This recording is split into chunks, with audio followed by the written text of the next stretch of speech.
adventures in ancient Greece with the Iliad.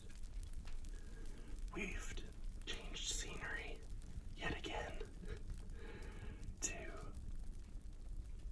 the carpet. I was going to record on my table again, but I did a test run, and you can definitely hear my wife watching TV in our bedroom, even though the volume's pretty low. We have a pretty small apartment, apparently, so we're gonna do it from the quiet of my study on the floor. Unfortunately, I don't have a desk in here, so that might be an investment to make for the future. That being said,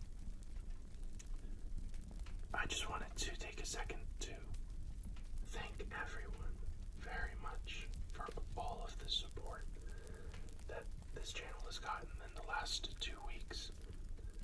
I couldn't believe my eyes when over the weekend I noticed we actually got over 100 subscribers. I'll be honest, when I started this video, or this channel, I never once even really considered the possibility of it getting over 100 subscribers. I just wanted to do it for fun, and I was inspired by some of my other favorite ASM artists to do this, but I'm just humbled that people are actually watching it, liking it, and subscribing to the channel. So for all of you who have joined me for the last couple of weeks, welcome back. Thank you for being here. For any new viewers, thank you for joining us. And for all of you, if you like this content, give the video a like, subscribe if you haven't for more to come, and leave suggestions for other myths or stories, short stories perhaps even, that I can read through on this channel. I'm happy to do other things besides what just interests me here initially. I love reading new things for myself too, so without further ado, we return.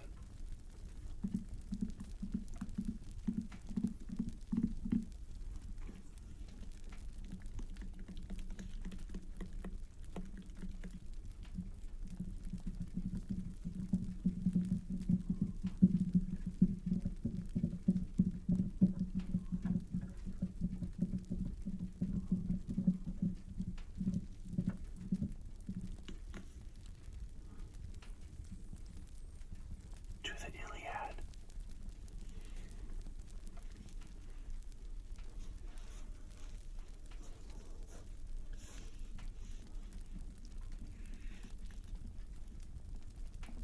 Last time, we read through book 2.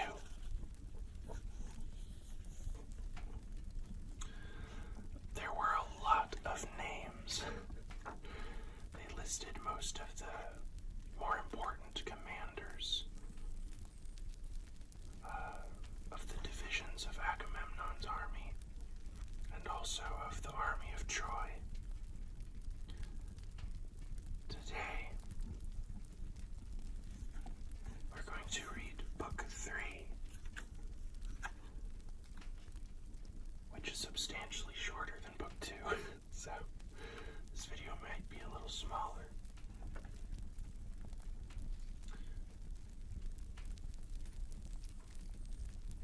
Book 3 of the Iliad.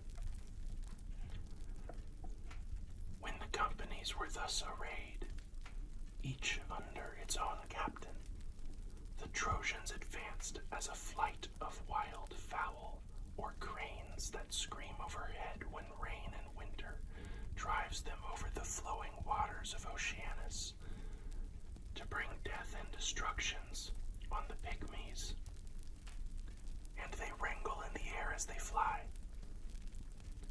But the Achaeans marched silently in high heart and minded to stand by one another. As when the south wind spreads a curtain of mist upon the mountain tops, bad for shepherds, but better than night for thieves, and a man can see no further than he can throw a stone, even so the dust from under their feet as they made all speed over the plain. When they were close up with one another, Paris came forward as a champion on the Trojan side. On his shoulders he bore the skin of a panther, his bow and his sword, and he brandished 2 spears, shod with bronze, as a challenge to the bravest of the Achaeans to meet him in single fight. Menelaus saw him thus stride out before the ranks, and was glad as a hungry lion that lights on the carcass of some goat or horned stag, and devours it there and then.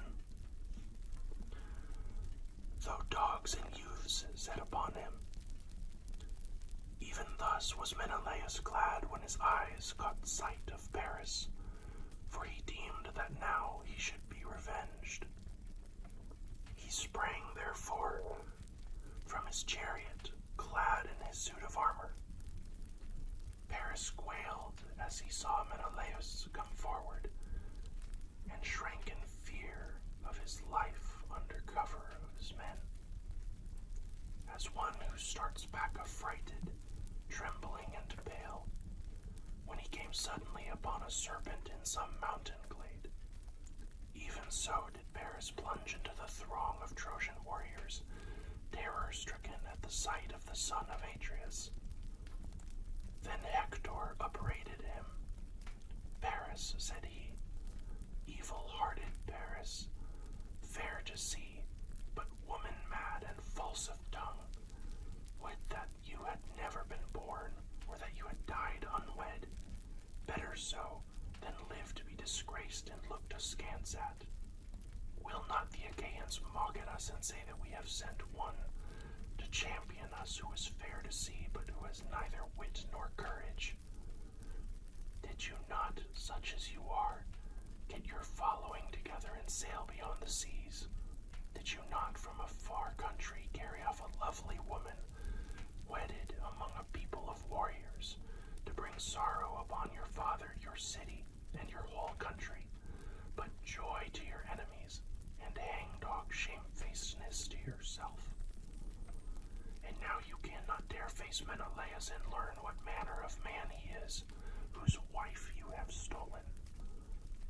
Where indeed would be your lyre and your love tricks, your comely locks and your fair favor, when you were lying in the dust before him? The Trojans are weak-kneed people, or ere this you would have had a shirt of stones for the wrongs you have done them. And Paris answered, Hector, your rebuke is just. You are hard as the axe which a shipwright wields at his work, and cleaves the timber to his liking. As the axe in his hand, so keen is the edge of your scorn. Still, taunt me not with the gifts that golden Aphrodite has given me. They are precious. Let not a man disdain them, for the gods give them where they are minded, and none can have them for the asking. If you would have me do battle with Menelaus, bid the Trojans and Achaeans take their seats, while he and I fight in their midst for Helen and all her wealth. Let him who shall be victorious and prove to be the better man take the woman and all she has to bear them to his home. But let the rest swear to a solemn covenant of peace, whereby you Trojans shall stay here in Troy, while the others go home to Argos and the land of the Achaeans. When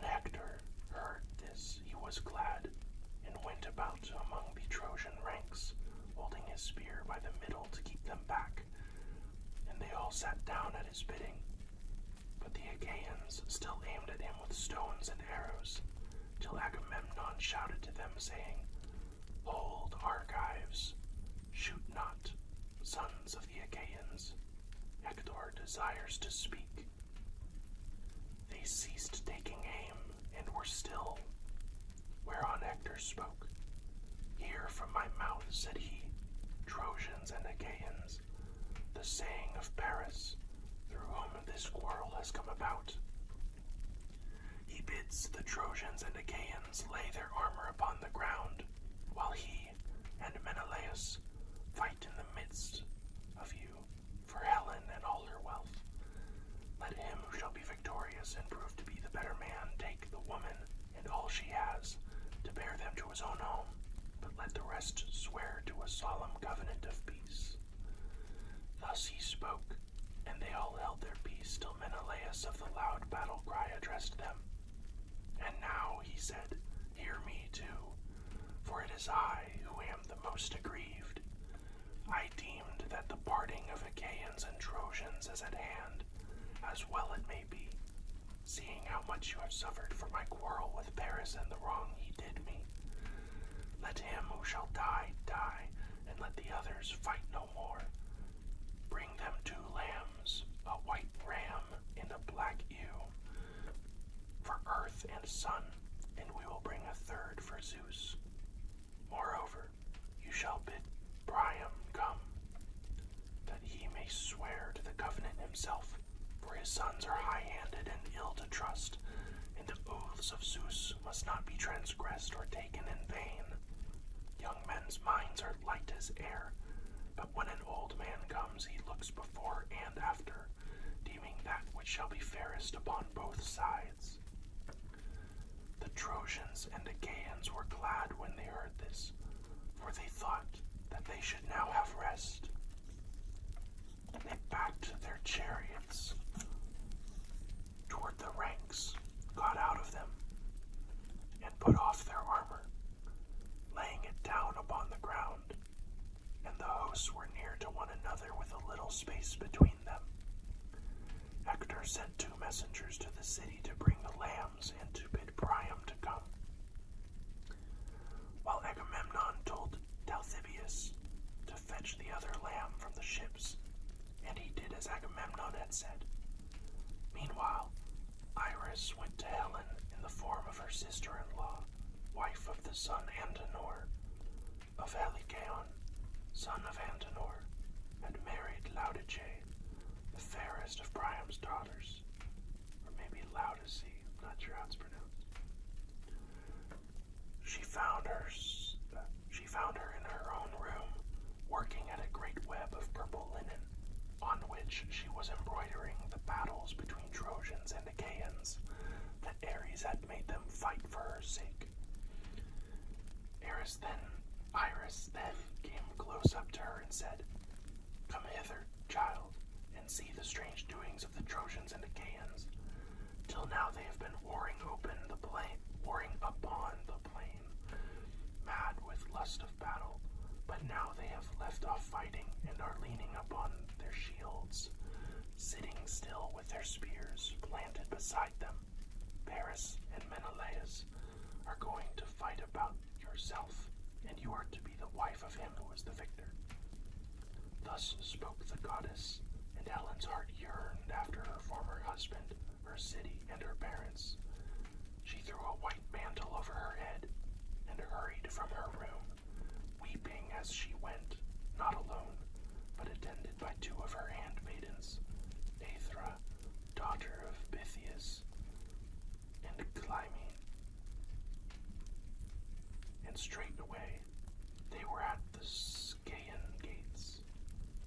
The 2 sages, Ucalegon and Antenor, elders of the people, were seated by the Scaean gates with Priam, Panthus, Thymoetes, Lampus, Clytius, and Hecaton, of the race of Ares.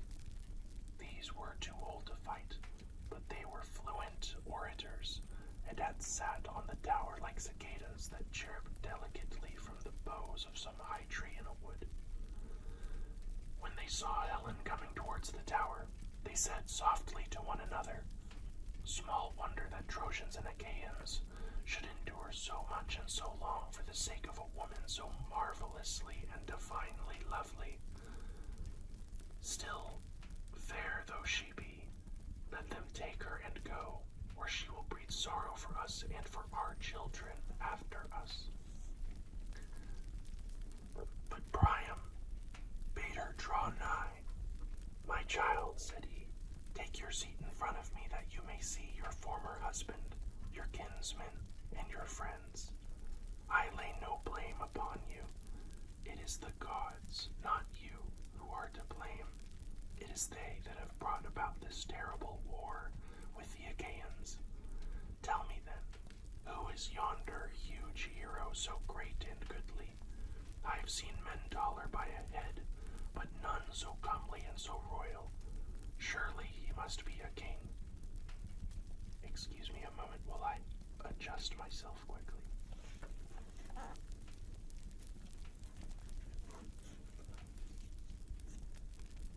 Sorry, my leg was falling asleep.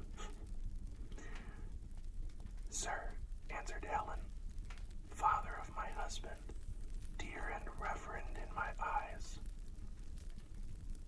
would that I had chosen death rather than to have come here with your son, far from my bridal chamber, my friends, my darling daughter, and all the champions of my girlhood. But it was not to be, and my lot is one of tears and sorrow. As for your question, the hero of whom you ask is Agamemnon, son of Atreus, a good king and a brave soldier, brother-in-law as surely as that he lives, to my abhorred and miserable self."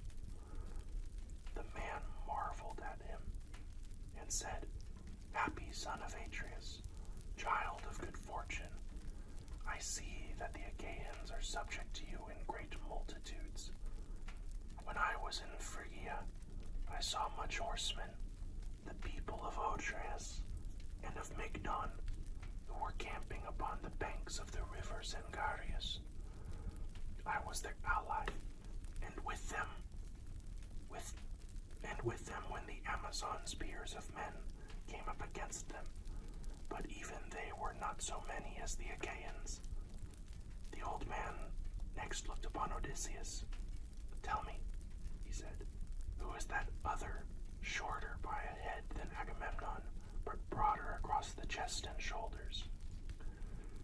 His armor is laid upon the ground, and he stalks in front of the ranks as if it were some great woolly ram ordering his ewes." And Helen answered, "He is Odysseus, a man of great craft, son of Laertes. He was born in rugged Ithaca, and excels in all manner of stratagems and subtle cunning." On this Antenor said, "Madam, you have spoken truly.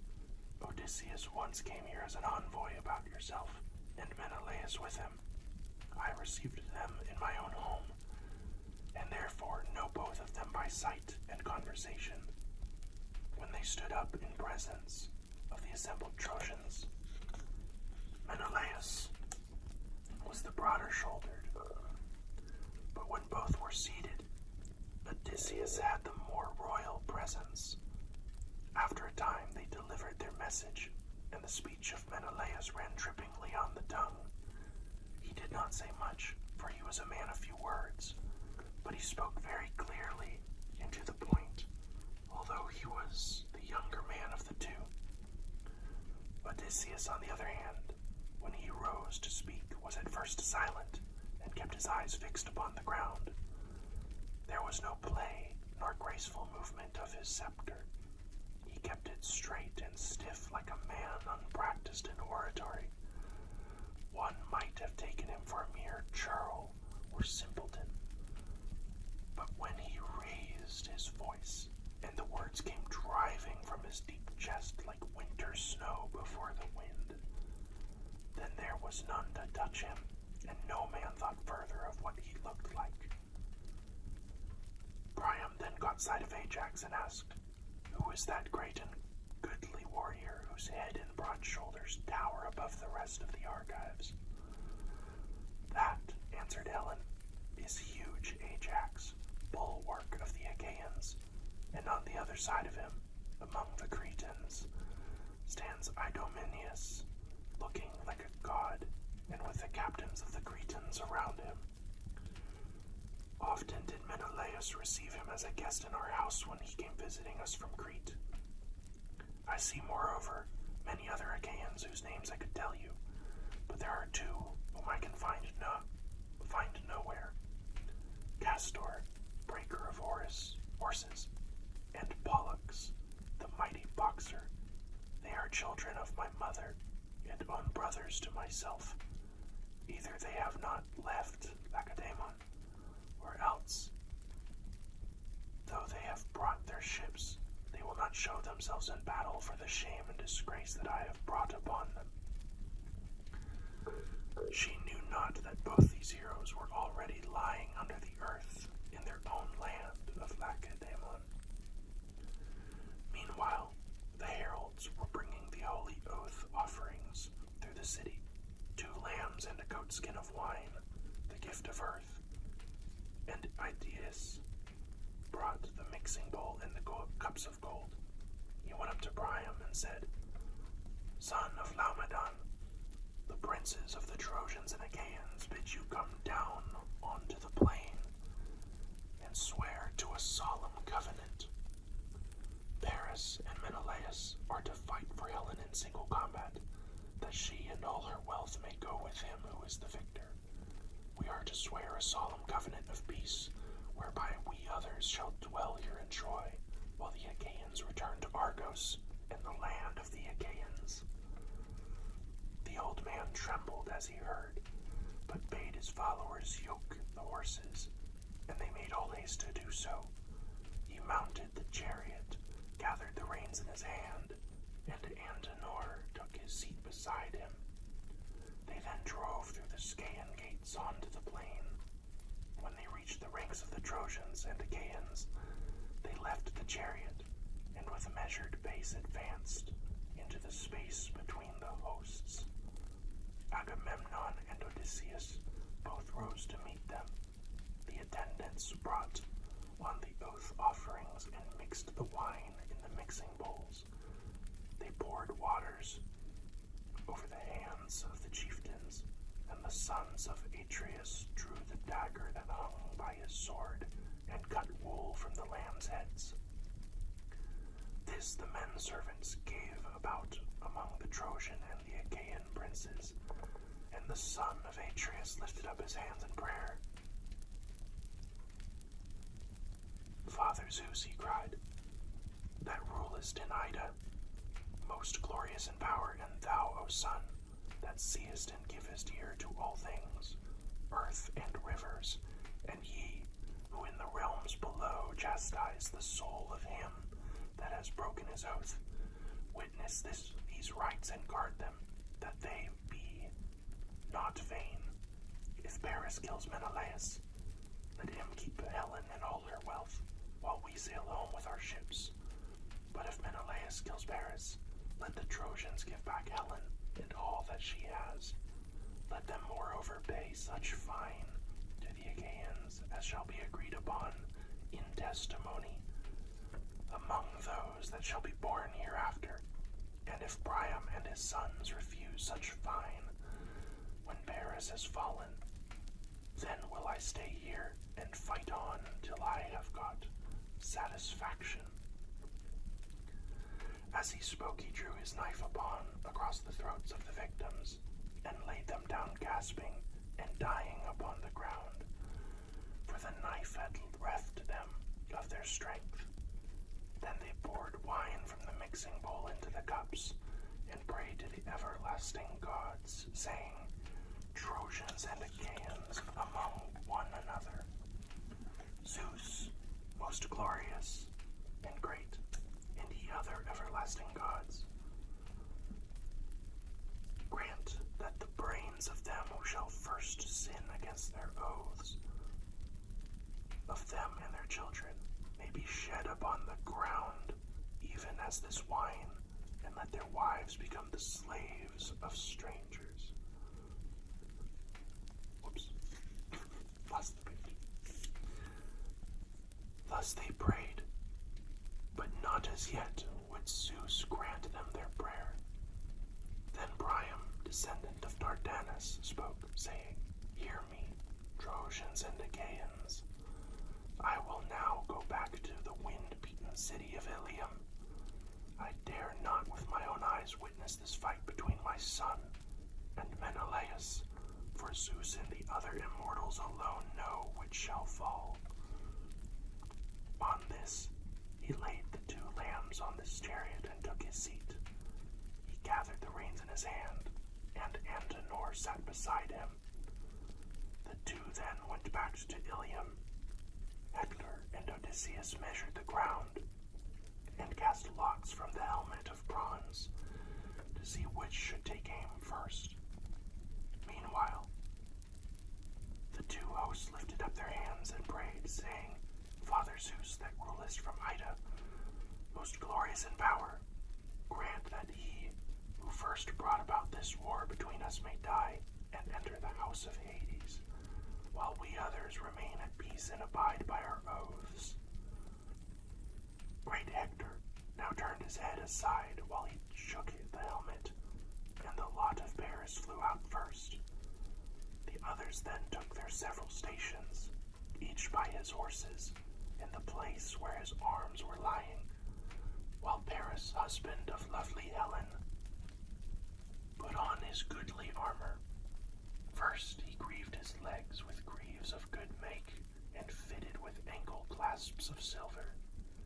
After this he donned the cuirass of his brother Lycaon, and fitted it to his own body. He hung his silver-studded sword of bronze about his shoulders, and then his mighty shield. On his comely head he set his helmet, well wrought with a crest of horsehair that nodded menacingly above it, and he grasped a redoubtable spear that suited his hands. In like fashion, Menelaus also put on his armor. When they had thus armed, each aimed his own people, when they had thus armed each amid his own people, they strode fierce of aspect into the open space, and both Trojans and Achaeans were struck with awe as they beheld them. They stood near one another, on the measured ground, brandishing their spears, and each furious against the other. Paris aimed first, and struck the round shield of the son of Atreus, but the spear did not pierce it, for the shield turned its point.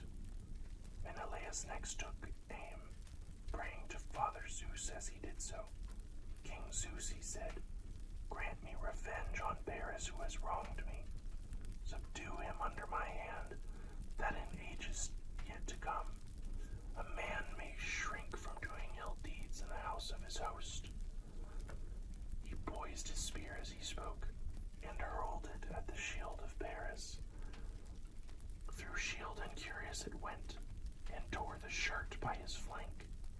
But Paris swerved aside, and thus saved his life. Then the son of Atreus drew his sword, and drove at the projecting part of his helmet. But the sword fell shivered in 3 or 4 pieces from his hand, and he cried, looking toward heaven, Father Zeus, of all gods, thou art the most despiteful. I made sure of my revenge, but the sword is broken in my hand. My spear has been hurled in vain, and I have not killed him. With this, he flew at Paris, caught him by the horsehair plume of his helmet, and began dragging him toward the Achaeans. The strap of the helmet that went under his chin was choking him, and Menelaus would have dragged him off to his own great glory, had Zeus, brother Zeus's daughter, Aphrodite, been quick to mark and to break the strap of oxhide, so that the empty helmet came away in his hand. This he flung to his comrades among the Achaeans, and was again springing upon Paris to run him through with a spear. But Aphrodite snatched him up in a moment, as a god can do, hid him under a cloud of darkness, and conveyed him to his own bedchamber. Then she went to call Helen, and found her on a high tower with the Trojan women crowding around her. She took the form of an old woman who used the dress wool for her when she was still in Lacedaemon, and of whom she was very fond. Thus disguised, she plucked her by her perfumed robe and said, "Come hither. Paris says you are to go to the house. He is on his bed in his own room, radiant with beauty and dressed in gorgeous apparel." No one would think that he had just come from fighting, but rather that he was going to a dance, or had done dancing and was sitting down. With these words she moved the heart of Helen to anger. When she marked the beautiful neck of the goddess, her lovely bosom, and sparkling eyes, she marveled at her and said, "Goddess, why do you thus beguile me? Are you going to send me afield still further to some man whom you have taken up in Phrygia or fair Maeonia? Menelaus has just vanquished Paris, and is to take my hateful self back with him. You are come here to betray me. Go sit with Paris yourself. Henceforth be goddess no longer. Never let your feet carry you back to Olympus. Worry about him and look after him till he make you his wife, or for the matter of that, his slave. But me, I shall not go. I can garnish his bed no longer. I should be a byword among all the women of Troy. Besides, I have trouble on my mind." Aphrodite was very angry and said, "Bold hussy, do not provoke me. If you do, I shall leave you to your fate and hate you as much as I have loved you. I will stir up fierce hatred between Trojans and Achaeans, and you shall come to a bad end." At this, Helen was frightened. She wrapped her mantle about her and went in silence, following the goddess and unnoticed by the Trojan women. When they came to the house of Paris, the maidservants set about their work, but Helen went into her own room, and the laughter-loving goddess took a seat and set it for her facing Paris. On this, Helen, daughter of Agus bearing Zeus, sat down, and with eyes askance began to upbraid her husband. "So, you are come from the fight," said she. "Would that you had fallen rather by the hand of that brave man who was my husband. You used to brag that you were a better man with your hands and spear than Menelaus. Go then and challenge him again, but I should advise you not to do so, for if you are foolish enough to meet him in single combat, you will soon fall by his spear." And Paris answered, "Wife, do not vex me with your reproaches. This time, with the help of Athena, Menelaus has vanquished me. Another time I may myself be victor, for I too have gods that will stand by me. Come, let us lie down together and make friends. Never yet was I so passionately enamored of you as at this moment, not even when I first carried you off from Lacedaemon and sailed away with you, not even when I had converse with you upon the couch of love in the island of Crane, was I so enthralled by my desire of you as now." On this he led her towards the bed, and his wife went with him.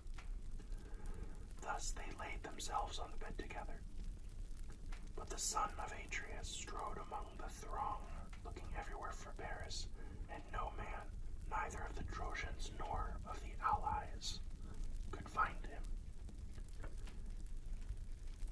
If they had seen him, they were in no mind to hide him, for they all of them hated him as they did death itself. Then Agamemnon, king of men, spoke, saying, "Hear me, Trojans, Dardanians, and allies. The victory has been with Menelaus. Therefore give back Helen with all her wealth, and pay such fine as shall be agreed upon, in testimony among them that shall be born hereafter." Thus spoke the son of Atreus, and the Achaeans shouted in applause.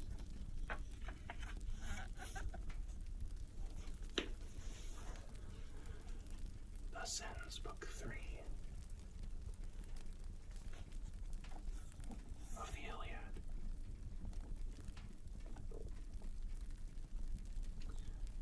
Normally I would end the video after having finished the book, but that book was rather short, so I'm going to see how long this next book is, and if it looks like it's going to get as close to an hour, we may continue. Okay, so it looks like we're going to do book 4 as well.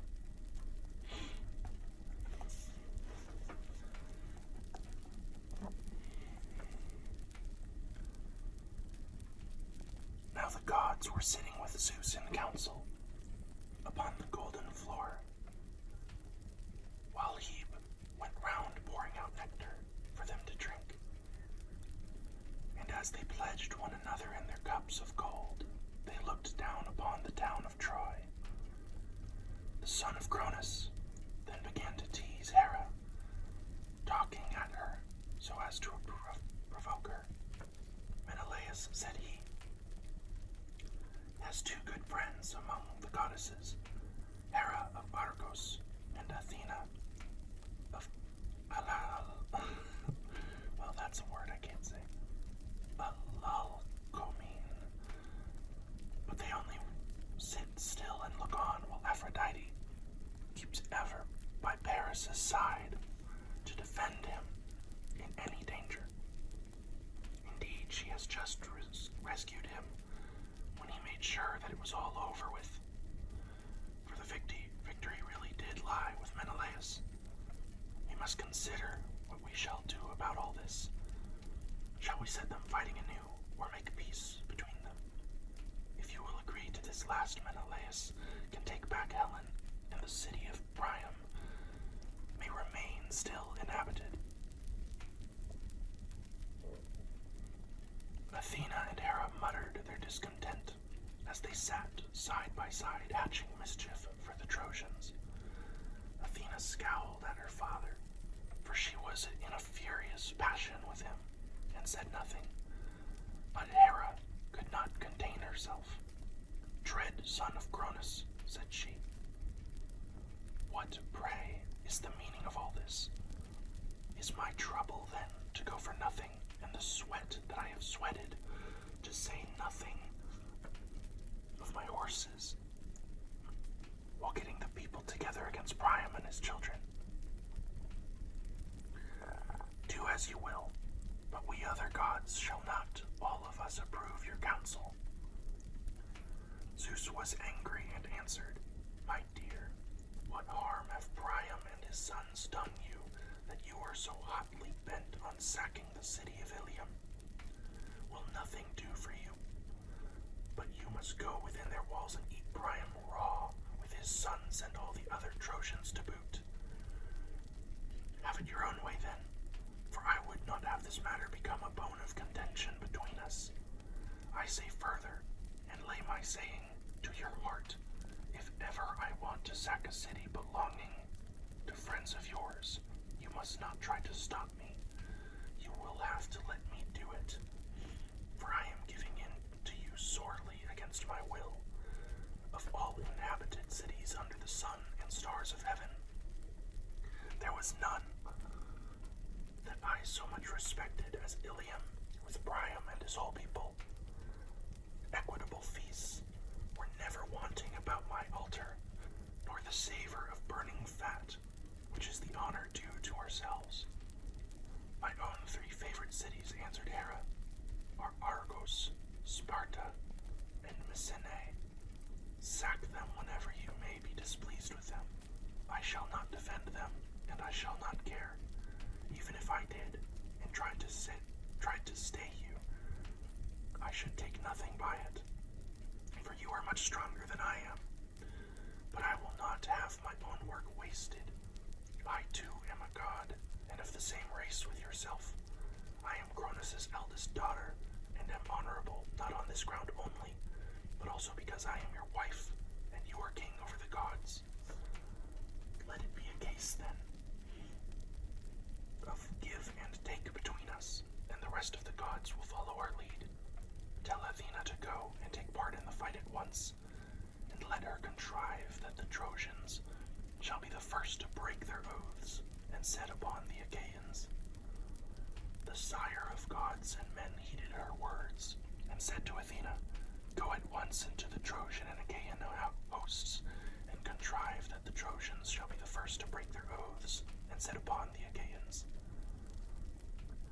This was what Athena was already eager to do, so down she darted from the topmost summits of Olympus. She shot through the sky as some brilliant meteor, which the son of scheming Cronus had sent as a sign to mariners or to some great army, and a fiery train of light follows in its wake. The Trojans and Achaeans were struck with awe as they beheld, and one would turn to his neighbor, saying, Either we shall again have war in din of combat, or Zeus, the Lord of battle, will now make peace between us. Thus did they convene. Then Athena took the form of Laodocus, son of Antenor, and went through the ranks of the Trojans to find Pandarus, the redoubtable son of Lycaon. She found him standing among the stalwart heroes who had followed him from the banks of the Aesopus. So she went close up to him and said, Brave son of Lycaon, will you do as I tell you? If you dare send an arrow at Menelaus, you will honor him, and thanks from all the Trojans, and especially from Prince Paris. He would be the first to require you very handsomely, if he could see Menelaus mount his funeral pyre, slain by an arrow from your own hand. Take your aim, then, and pray to Lycian Apollo, the famous archer. Vow that when you get home to your strong city of Zelia, you will offer a hecatomb of firstling lambs in his honor. His fool's heart was persuaded, and he took his bow from its case. This bow was made from the horns of a wild ibex, which he had killed as it was bounding from a rock. He had stalked it, and it had fallen as the arrow struck to the heart. Its horns were 16 palms long, and a worker in horn had made them into a bow, smoothing them down well, and giving them tips of gold. When Pandarus had strung his bow, he laid it carefully on the ground, and his brave followers held their shields before him, lest the Achaeans should set upon him before he had shot Menelaus. Then he opened the lid of the quiver, and took out a winged arrow that had never yet been shot, fraught with the pangs of death. He laid the arrow on the string, and prayed to Lycian Apollo, the famous archer, vowing that when he got home to his strong city of Zelia, he would offer a hecatomb of firstling lambs in his honor. He laid the notch of the arrow on the ox-hide bowstring, and drew both notch and string to his breast till the arrow was near the bow. Then, when the bow was arched into a half circle, he let fly, and the bow twanged, and the string sang as the arrow flew gladly on over the heads of the throng. But the blessed gods did not forget thee, O Menelaus, and Zeus's daughter, driver of the spoil, was the first to take. So was the first to stand before thee and ward off the piercing arrow. She turned it from his skin as a mother whisks a fly off her child when it's sleeping sweetly. She guided it to the part where the golden buckles of the belt that passed over his double carious were fastened, so the arrow struck the belt that went tightly around him. It went right through this, and through the curious of cunning workmanship. It also pierced the belt beneath it, which he wore next his skin to keep out darts or arrows. It was this that served him in the best stead. Nevertheless, the arrow went through it and grazed the top of the skin, so that blood began flowing from the wound. As when some woman of Maeonia or Caria strains purple dye onto a piece of ivory that is to be the cheekpiece of a horse and is to be laid up in a treasure house. Many a knight is fain to bear it, but the king keeps it as an ornament of which both horse and driver may be proud. Even so, O Menelaus, were your shapely thighs and your legs down to your fair ankles stained with blood. When King Agamemnon saw the blood flowing from the wound, he was afraid, and so was brave Menelaus himself, till he saw that the barbs of the arrow and the thread that bound the arrowhead to the shaft were still outside the wound. When he took heart, but Agamemnon heaved a deep sigh as he held Menelaus' hand in his own, and his comrades made moan in concert. Dear brother, he cried, I have been the death of you in pledging this covenant and letting you come forward as our champion. The Trojans have trampled on their oaths and have wounded you. Nevertheless, the oath, the blood of lambs, the drink offerings, and the right hands of fellowship in which we have put our trust shall not be in vain. If he that rules Olympus fulfill it not here and now, he will yet fulfill it hereafter, and they shall pay dearly with their lives and with their wives and children. The day will surely come when mighty Ilium shall be laid low, with Priam and Priam's people, when the son of Cronus from his high throne shall overshadow them with his awful aegis and punishment of their present treachery. This shall surely be. But how, Menelaus, shall I mourn you, if it be your lot now to die? I should return to Argos as a byword, for the Achaeans will at once go home. We shall leave Priam and the Trojans the glory of still keeping Helen, and the earth will rot your bones as you lie here at Troy with your purpose not fulfilled. Then shall come some braggart Trojan, leap upon your tomb and say, Ever thus may Agamemnon wreak his vengeance. He brought his army in vain. He has gone home to his own land with empty ships, and has left Menelaus behind him. Thus will one of them say, and may the earth then swallow me. But Menelaus reassured him and said, Take heart, and do not alarm the people. The arrow has not struck me in a mortal part, for my outer belt of burnished metal first stated, and under this my cuirass and the belt of mail which the bronze smiths made me. And Agamemnon answered, I trust, dear Menelaus, that it may be even so, but the surgeon shall examine your wound, and lay herbs upon it to relieve your pain. He then said to Talthybius, tell Machaon, son to the great physician Asclepius, to come and see Menelaus immediately. Some Trojan or Lycian archer has wounded him with an arrow to our dismay, and to his own great glory. Talthybius did as he was told, and went about the host, trying to find Machaon. Presently, he found him standing amid the brave warriors who had followed him from Tricca. Thereon, he went up to him and said, Son of Asclepius, King Agamemnon says you are to come and see Menelaus immediately. Some Trojan or Lycian archer has wounded him with an arrow to our dismay and to his own great glory. Thus did he speak, and Mythical was moved to go. They passed through the spreading host of the Achaeans, and went on till they came to the place where Menelaus had been wounded, and was lying with the chieftains gathered in a circle around him.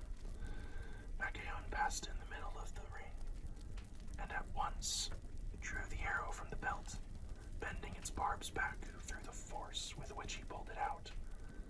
He undid the burnished belt, and beneath this the cuirass and the belt of mail which the bronze smiths had made. Then, when he had seen the wound, he wiped away the blood and applied some soothing drugs, which Chiron had given to Asclepius out of the good will he bore him. While they were thus busy about Menelaus, the Trojans came forward against them, for they had put on their armor and now renewed the fight. You would not have then found Agamemnon asleep, nor cowardly and unwilling to fight, but eager rather for the fray. He left his chariot rich with bronze, and his panting steeds in charge of Eurymedon, son of Ptolemaeus, the son of Piraeus, and bade him hold them in readiness against the time his limbs should weary of going about and giving orders to so many, for he went among the ranks on foot. When he saw men hastening to the front, he stood by them and cheered them on. "Argives," said he, "slacken not one whit in your onset. Father Zeus will be no helper of liars. The Trojans have been the first to break their oaths and to attack us. Therefore they shall be devoured of vultures. We shall take their city and carry off their wives and children in our ships." But he angrily rebuked those whom he saw shirking and disinclined to fight. "Argives," he cried, "cowardly, miserable creatures, have you no shame to stand here like frightened fawns, who, when they can no longer scud over the plain, huddle together but show no fight? You are as dazed and spiritless as deer. Would you wait till the Trojans reach the stems of our ships as they lie on the shore, to see whether the son of Cronus will hold his hand over you to protect you?" Thus did he go about giving his orders among the ranks. Passing through the crowd, he came presently on the Cretans, arming around Idomeneus, who was at their head, fierce as a wild boar, while Meriones was bringing up the battalions that were in the rear. Agamemnon was glad when he saw him, and spoke him fairly. "Idomeneus," said he, "I treat you with greater distinction than I do any other of the Achaeans, whether in war or in other things, or at the table, when their princes are mixing my choicest wine in the mixing bowls. They have each of them a fixed allowance, but your cup is kept always full like my own, that you may drink whenever you are minded. Go therefore into battle, and show yourself the man you have always been proud to be." Idomeneus answered, "I will be a trusty comrade, as I promised you from the first I would be. Urge on the other Achaeans that we may join battle at once, for the Trojans have trampled upon our covenants. Death and destruction shall be theirs, seeing they have been the first to break their oaths and to attack us." The son of Atreus went on, glad at heart, till he came upon the two Ajaxes arming themselves amid a host of foot soldiers. As when a goat herd from some high post watches a storm drive over the deep before the west wind. Black as pitch is the offing, and a mighty whirlwind draws towards him, so that he is afraid and drives his flock into a cave. Even thus did the ranks of stalwart youths move in a dark mass to battle under the Ajaxes, horrid with shield and spear. Glad was King Agamemnon when he saw them. "No need," said he. orders to such leaders of the Argives as you. For you are your own selves. You spur your men on to fight with might and man. Would by Father Zeus, Athena, and Apollo, that all were so minded as you are for the city of Priam, when then soon shall fall beneath our hands, and we should sack it.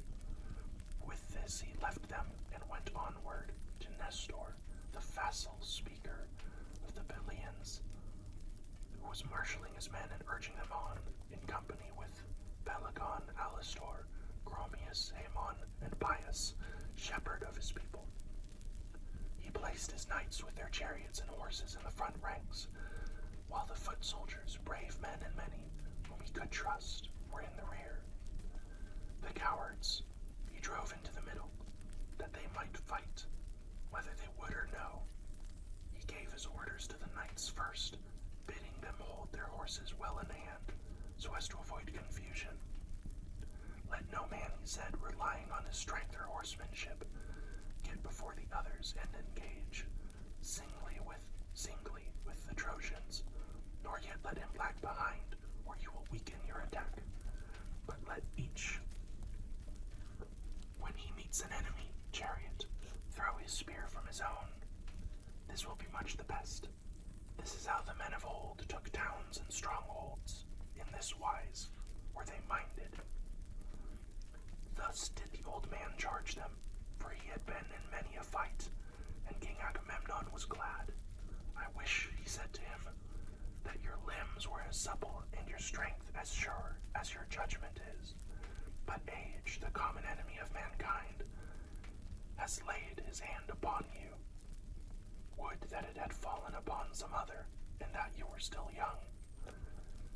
And Nestor, knight of Gerene, answered, Son of Atreus, I too would gladly be the man I was when I slew mighty that's a hard one, Eruthalion. But the gods will not give us everything at once and at the same time. I was then young, and now I am old. Still, I can go with my knights and give them that counsel which old men have a right to give. The wielding of the spear I leave to those who are younger and stronger than myself. Agamemnon went his way rejoicing, and presently found Menestheus, son of Betios, tarrying in his place, and with him were the Athenians loud of tongue and battle.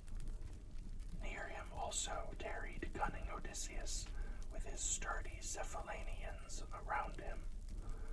They had not yet heard the battle cry, for the ranks of Trojans and Achaeans had only just begun to move, so they were standing still, waiting for some other columns of the Achaeans to attack the Trojans and begin the fight.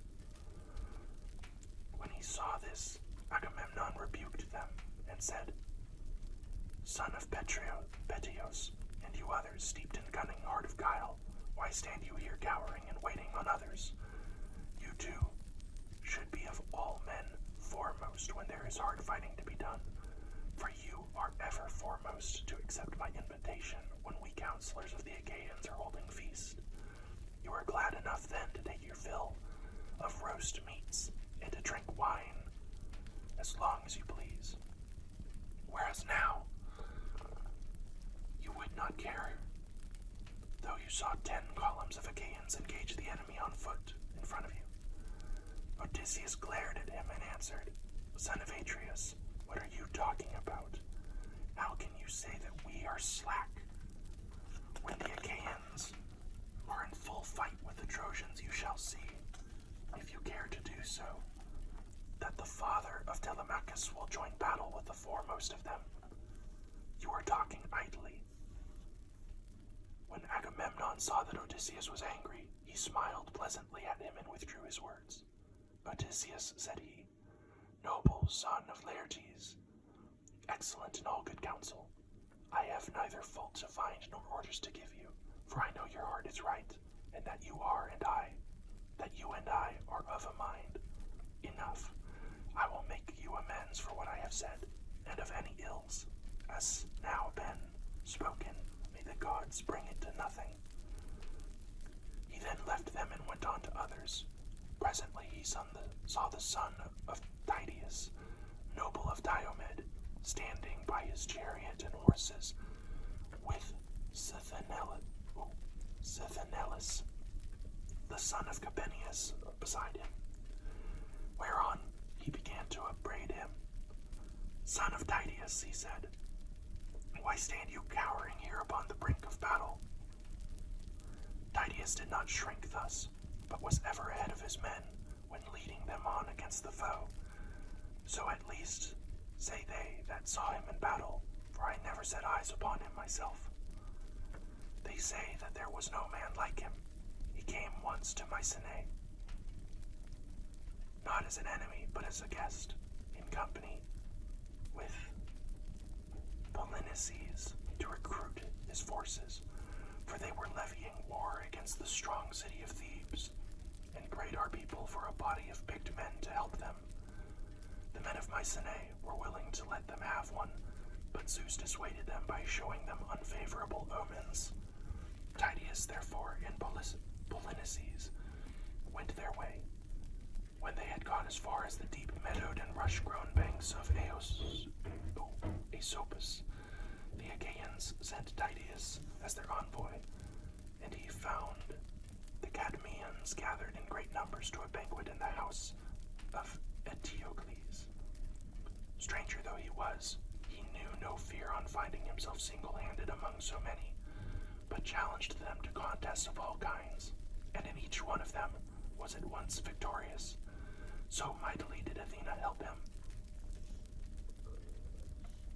The Cadmeans were incensed at his success, and sent a force of 50 youths with 2 captains, the godlike hero Maon, son of Haemon, and Polyphontes, son of Autophonus, at their head, to lie in wait with him on his return journey. But Tydeus slew every man of them save only Maon, whom he let go in obedience to heaven's omens. Such was Tydeus of Aetolia. His son can talk more glibly, but he cannot fight as his father did. Diomed made no answer, for he was ashamed by the rebuke of Agamemnon. But the son of Capeneus took up his words and said, "Son of Atreus, tell no lies, for you can speak truth if you will. We boast ourselves as even better men than our fathers. We took 7-gated Thebes, though the wall was stronger and our men were fewer in number, for we trusted in the omens of the gods and in the help of Zeus, whereas they perished through their own sheer folly.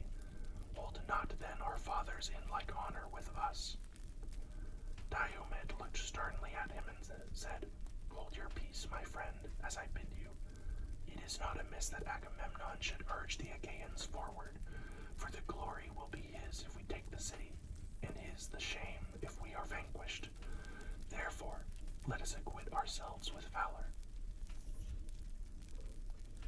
As he spoke, he sprang from his chariot, and his armor rang so fiercely about his body that even a brave man might well have been scared to hear it, as when some mighty wave that thunders on the beach when the west wind has lashed it into fury.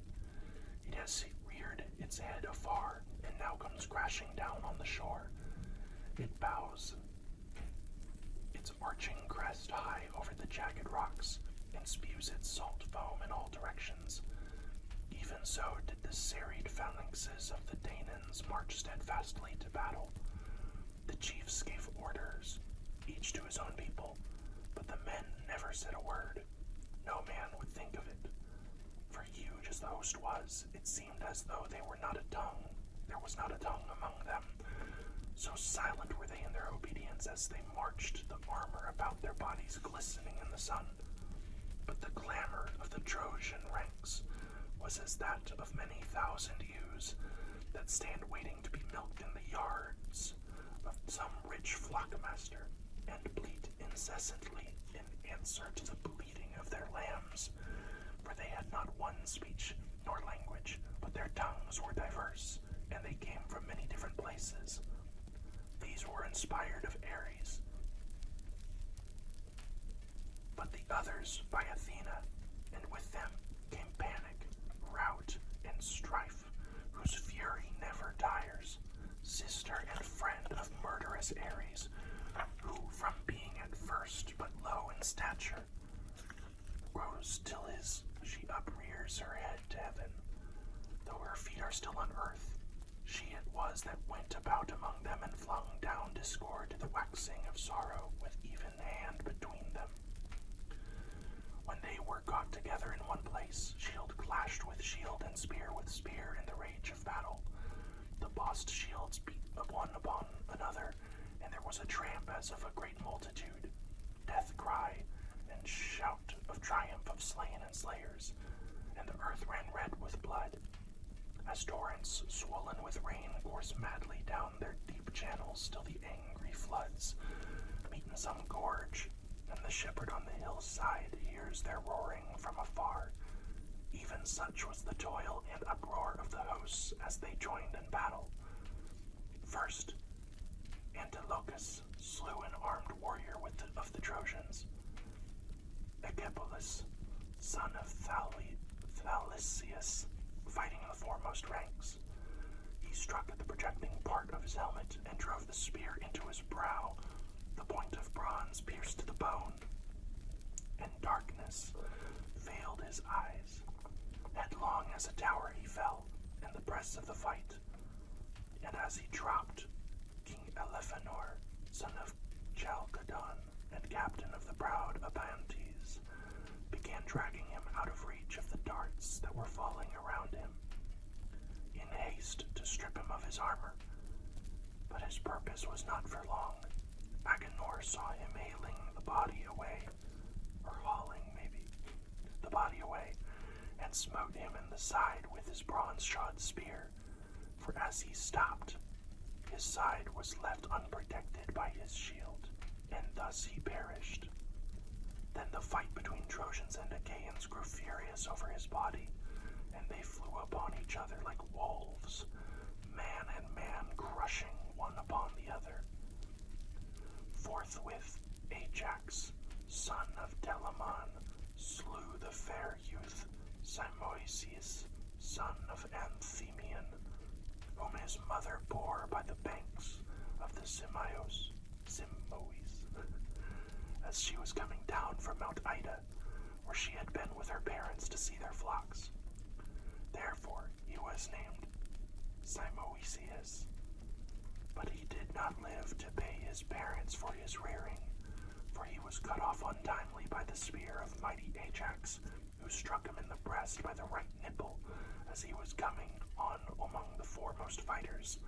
The spear went right through his shoulder, and he fell as a poplar that has grown straight and tall in a meadow by some mere, and its top is thick with branches. Then the wheelwright lays his axe to its roots, that he may fashion a felly for the wheel of some goodly chariot, and it lies seasoning by the waterside. In such wise did Ajax fell to earth, Simoisius, son of Anthemion. Thereon Antiphus of the gleaming corslet, son of Priam, hurled a spear at Ajax from amid the crowd and missed him, but he hit Leucus, the brave comrade of Odysseus, in the groin as he was dragging the body of Simoisius over to the other side.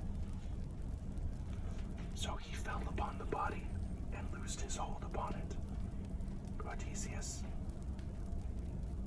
was furious when he saw Leucus slain, and strode in full armor through the front ranks till he was quite close. Then he glared round about him and took aim, and the Trojans fell back as he did so. His dart was not sped in vain, for it struck Demagone, the bastard son of Priam, who had come to him from Abydos, where he had charge of his father's mares. Odysseus, infuriated by the death of his comrade, hit him with his spear on one temple, and the bronze point came through on the other side of his forehead. Thereon darkness veiled his eyes, and his armor rang rattling around him as he fell heavily to the ground. Hector and they that were in front then gave ground while the Argives raised a shout and drew off the dead, pressing further forward as they did so. But Apollo looked down from Pergamus and called aloud to the Trojans, for he was displeased. Trojans, he cried, rush on the foe and do not let yourselves be thus beaten by the Argives. Their skins are not stone nor iron, that when you hit them they do no harm. Moreover, Achilles, the son of lovely Thetis, is not fighting, but is nursing his anger at the ships. Thus spoke the mighty god, crying to them from the city, while Zeus's redoubtable daughter, the Trito-born, went about among the host of the Achaeans, and urged them forward whenever she beheld them slackening. Then fate fell upon Diores, son of Marynceus, for he was struck by a jagged stone near the ankle of his right leg. He that hurled it was that's a hard one. Pyrrhus, maybe, son of Imbrasus, captain of the Thracians, who had come from Aeneas. I'm sorry, I'm a child.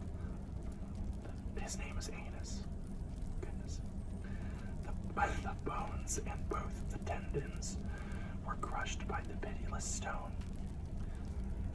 He fell to the ground on his back, and in his death throes stretched out his hands towards his comrades. But Pyrrhus, who had wounded him, sprang on him and thrust a spear into his belly, so that his bowels came gushing out upon the ground, and darkness veiled his eyes.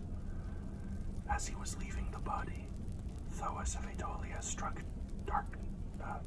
him in the chest near the nipple, and the point fixed itself into his lungs.